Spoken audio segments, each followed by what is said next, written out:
Hello guys, this is RefkennieFX. It's been a while I dropped some videos. I hope you guys are good. I hope you're good. How are you all doing? So I want to inform you on the new strategy, new update or latest updates on how to catch spikes. In case you are new to this channel and you are watching for the very first time, see, a spike just happened now. A spike just happened now. In case you are new to this channel, please kindly click on the subscribe button and gives us a like and thumbs up. You can also share the video. I gave this signal in my VIP channel now. Sorry, I gave this signal in my VIP channel. Look at the signal. Sell crash 1000. That was around 2210, and as you can see, we are in deep profits. Look at it, over 50 pips now. We are in deep profits. Look at it, M1. So how did I get to catch this spike? This is it. Firstly, let me delete this indicator. Using H1 and H4, like I used to tell you, I love analyzing my market using higher time frames. This is how I really got about this spike. Now look at here. I first of all map out this market is clearly on a downtrend. And how do I know that this market is a downtrend? This is H4. This market is clearly on a downtrend. I use my trend lines to spot out this downtrend. As you can see, look at it. I use my trend line to spot this downtrend. So let me explain. When we are on a downtrend, the market will be making lower lows and lower highs. Another lower low, lower high, lower low, lower high, another lower low, and another lower high. And we know that this trend line, the lower low serves as the support while the lower high serves as the resistance. You will see that whenever the market approaches this trend line, there is always a rejection. Here there is a rejection, making this zone a valid zone. Here there was a rejection with a shooting star candlestick pattern. Let me zoom out for you. There was a rejection with a shooting star candlestick pattern.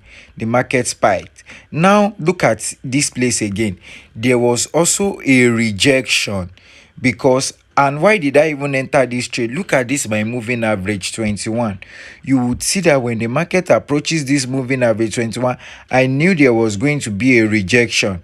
And moreover, it also approaches this trend line. Now, this is the second analysis. How did I even come about this? Look at this zone. There is a rejection point here. There is a rejection point here. Again, there is another rejection point here, making this support zone a valid zone. And now what do I have to do? I have to draw my rectangle.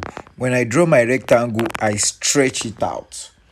So after stretching my rectangle out, there is so many probabilities, higher probabilities that the market will get rejected when it gets to this zone. Look at it, the market broke this support zone, and I was waiting for the retest. What happened to the retest? It pulled back. Let me go to the H1. Why I entered the market on H1. Look at it on the H1. Although I was 10 minutes late, I could see that from here, from this H1 that gave me my entry, from here, the market was unable to push up again. It was being rejected with a red candlestick. And with this green candlestick that is not in full, it means the buyers are unable to push up this market. And what happens? The sell happens. And when the sell happens, I entered it immediately. Look at it. If you calculate this now, this is like over 60 pips. This is like over 60 pips. And those are catch spikes using M1. This is the strategy. When you want to use moving, you use only RSI 14. Add your relative strength index, RSI 14. You see these levels. Look at it now. These levels, 80, 50, and 20. What happens when the market approaches this level 80? what do you predict your spike. And when you have predicted your spike, you would see this. You can also, there is something we call, sorry, you can also predict this using your trend lines on this. So when you use your trend line, you can use your trend line when you zoom out, you can use your trend line to spot these things. Look at this now. When the market approaches here, so it's spiked. So those are the ways you can catch this spike. You see, this is a live trade as it is going. So I will just set my stop loss somewhere here. So 8797, that is where I will set my stop loss. 8797. So that is the easy way. But moreover, note that I caught this spike using price action, pure price action. But just for clarification's sake, I caught this spike using pure price action. So I don't need any indicators. I don't catch spike using these indicators. Those are the ways you can make cool money. All right, guys, kindly subscribe to my YouTube channel. Thank you so much. I love you.